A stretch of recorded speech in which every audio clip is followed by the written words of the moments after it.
Welcome back everybody, सत श्री अकाल, सब वधिया ते कमाल। आज प्रेसिडेंट डोनाल्ड ट्रंप ने एग्जीक्यूटिव ऑर्डर साइन करके एडिशनल 25% का टैरिफ इंडिया पर लगा दिया है, जो कि आज से 21 दिन बाद लग जाएगा।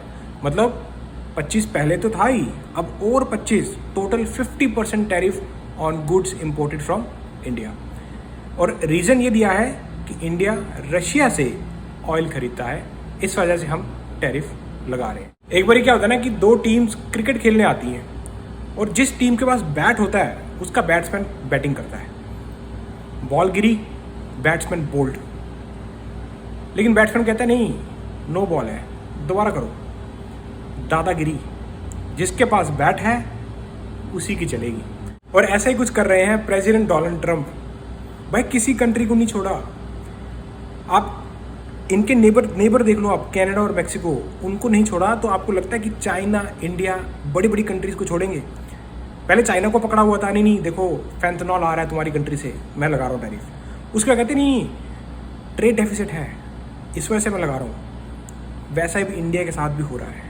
पहले 25% का ऑलरेडी लगाया, अब कहते नहीं रशिया से ऑयल खरीद रहे हो 25% और 50% हो गया है। आज आके उनकी दादागिरी चल रही है। उनको जो चाहिए वो सीधा टेबल पे बैठते हैं, रख देते हैं, मतलब ये लो, ये स्लिप है, ये चाहिए। अब सामने वाला सोचता है कि यार इन्होंने तो मांग लिया, अब हम कैसे दें। और अगर आप नहीं देते हो तो फिर वो एक और स्लिप रख देते हैं, ठीक है ये भी चाहिए। आपको क्या लगता है कि अमेरिका के लोग खुश थोड़ी हैं ये सब देखकर? ओ भाई, भरपाई कौन करेगा? अमेरिका के लोग ही करेंगे। 50% टैरिफ। मैं यहाँ पर टारगेट में जाता हूँ, रॉस में जाता हूँ ना, तो वहाँ पे जब टी शर्ट्स लगी होती हैं, मैं जब उनका टैग देखता हूँ ना, made in India, made in Indonesia, made in China, तो जो टी शर्ट पहले $10 की मिलनी थी, अब मार दो और 50%, अब 15 की मिलेगी। मतलब आज जाके भरपाई बेचारे अमेरिकन ही करेंगे। बस खाली ये है कि दादागिरी, मतलब दिखेगा अमेरिका कि हाँ भाई हम बड़े हैं, लेकिन कंज्यूमर की पॉकेट से ही निकलने वाला है सारा पैसा। और ऑलरेडी अमेरिका की मीडिया भी इसके बारे में बात कर रही है। अब देखते हैं कि इंडिया इस चीज़ को डील कैसे करता है। हालांकि नेगोशिएट होगा, जैसे चाइना के साथ हुआ, इंडिया के साथ भी होगा, लेकिन ये जो बीच का टाइम पीरियड रहता है ना, इसमें स्टॉक मार्केट पिटता है, वहाँ पे लॉस होगा। साथ ही साथ अनसर्टिनिटी बनी रहती है मार्केट के अंदर। जिन्होंने माल मंगवाना है वो बेचारे सोचते हैं कि यार मंगवाएं कि रुक जाए। तो ये सारी चीज़ें जो हैं थोड़े टाइम के लिए गड़बड़ा जाती हैं, जो हमें अब देखने को मिल रहा है। प्रेसिडेंट डोनाल्ड ट्रंप को ना हेडलाइंस में रहना बहुत पसंद है। ये चीज़ मैंने उनकी ऑब्जर्व की। उन्होंने एक इंटरव्यू में ये भी कहा था कि पहले प्रेसिडेंट जो बाइडेन के वक्त में अमेरिका एकदम डेड चल रहा था और अब एकदम हॉट चल रहा है। ये ऐसा उन्होंने एक स्टेटमेंट दी थी। तो अब हॉट कैसे चलेगा? कुछ ना कुछ करते रहो। उन्होंने आज एग्जीक्यूटिव ऑर्डर साइन करके 25% का एडिशनल टैरिफ लगा दिया इंडिया पर। रीज़न दे दिया, इम्पोर्टिंग रशियन फेडरेशन ऑयल। अब उन्होंने तो अपनी तरफ से काम खत्म कर दिया, अब इंडिया ने भी जवाब दिया। Ministry of external affairs, government of India ने लिखा प्रॉपर, और उसमें ये चीज़ तो क्लियर कर दी कि इंडिया भी झुकने वालों में से नहीं है। तो ministry of external affairs, government of India ने आज अगस्त 6 की डेट है, उन्होंने भी प्रॉपर स्टेटमेंट इशू करते हुए 5 पॉइंट्स लिखे। उन्होंने कहा, the United States has in recent days targeted India's oil imports from Russia. We have already made clear our position on these issues, including the fact that our imports are based on market factors and done with the overall objective of ensuring the energy security of 1.4 billion people of India. तीसरे point में उन्होंने लिखा, it is therefore extremely unfortunate that the US should choose to impose additional tariffs on India for actions that several other countries are also taking in their own national interest. Fourth point में उन्होंने लिखा, we reiterate that these actions are unfair, unjustified and unreasonable. 5वें भी लिखते हैं, India will take all actions necessary to protect its national interest. तो उन्होंने 5 points में एकदम क्लियर कर दिया।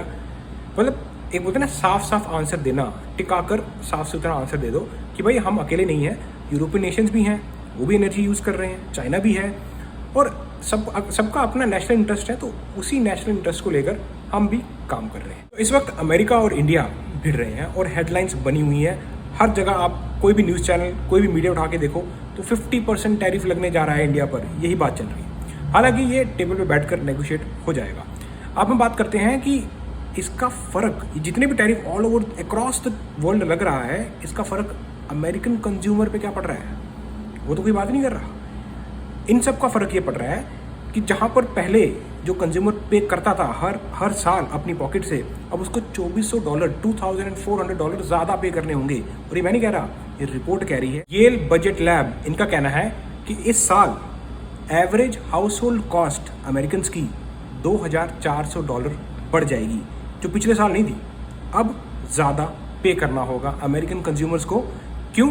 इन टैरिफ लगने की बात की वजह से। देखो, मैं अमेरिका में रहता हूँ और अमेरिका में मैंने एक चीज़ ऑब्जर्व की, अमेरिका बिजनेसमैन की कंट्री है। और आपको लगता है कि बिजनेसमैन टैरिफ लगने के बाद अपना मार्जिन कम करेगा? कदे भी नहीं। वही टैरिफ सीधा पोस्टपोन हो जाएगा किस पर? कंज्यूमर्स पर। अभी अगर आप वॉलमार्ट चले जाओ, आप किसी भी स्टोर में चले जाओ, आपको कीमतें बढ़ते हुए और दिखेंगी। अभी तो महंगाई आई है, अभी और बढ़ेंगी। हालांकि प्रेसिडेंट डोनाल्ड ट्रंप का कहना है कि आने वाले टाइम में, अब जो ये विजन लेकर चल रहे हैं, एक लंबा विजन है जिसमें कि अमेरिका में मैन्युफैक्चरिंग आए, अमेरिका में ही सारे गुड्स बने। पर ये जो बीच का ट्रांसफॉर्मेशन पीरियड है ना, इसमें हमारे जैसे लोग, अमेरिकन लोग, उन्हीं की पॉकेट से पैसा निकलने वाला है, इसमें कोई दो राय नहीं। तो महंगाई, जितने भी लोग अमेरिका में रह रहे हैं, अब आप जैसे भी, आप सिटीजन हो, आप ग्रीन कार्ड होल्डर हो, H1B वीज़ा पर आए हो, आप इलीगल आए थे, आप लीगल आए हो, सभी की पॉकेट फ़र्क पड़ने वाला है। ज़्यादा ही निकलेगा, कम नहीं। अब अगर यकीन नहीं होता तो अभी मैंने कल गैस भराई है, $2.80 की एक गैलन। हालांकि नीचे जाना चाहिए था, ये तो ऊपर चला गया। हालांकि टाइम लगेगा सब कुछ, पर पता नहीं कब तक यार। ये जब देखो, अभी जो टैरिफ लग रहा है, 21 दिन बाद 25% और लग जाएगा। तो चीज़ें स्टेबल होने से पहले, जैसे ही मार्केट स्टेबल होता है तो उसको थप्पड़ पड़ जाता है, वो ज़रा फिर गिर जाता है। अभी स्टॉक मार्केट पहले गिरा था, अभी कल 7 है, कल दोबारा गिरेगा, अब 21 दिन बाद दोबारा गिरेगा। तो अब देखते हैं कि ये ट्रांसफॉर्मेशन पीरियड कब तक चलेगा और आने वाला वक्त कैसा होगा। अभी तक तो फिलहाल इंडिया पर पूरा टारगेट लेकर प्रेसिडेंट डोनाल्ड ट्रंप वार कर रहे हैं। 50% टैरिफ कम नहीं है, क्योंकि जब मैं यहाँ पर घूमता हूँ ना, बाहर स्टोर्स में जाता हूँ, तो इंडिया का मैन्युफैक्चरिंग, इंडिया के प्रोडक्ट्स, क्वालिटी है भाई, अच्छी क्वालिटी है। कोई आपको बेकार क्वालिटी, जैसे चाइना की तो बेकार भी आ जाती है। इंडिया के मैंने कभी ऐसे प्रोडक्ट नहीं देखे जो कि, अब इनका कपड़ा देखना, जो कपड़ा यहाँ पर अमेरिका में आता है, गुड क्वालिटी। तो अब ये सब चीज़ें में फ़र्क होगा जब टैरिफ लग जाएगा, महंगा हो जाएगा, तो बंदा एक बार सोचेगा कि यार इतना महंगा लेने से अच्छा मैं मेड इन अमेरिका ले लेता हूँ, अगर सस्ता पड़ रहा होगा तो। अब तो आपको ऐसे किसी इंटरेस्टिंग वीडियो में नेक्स्ट मिलती है, चको फटे।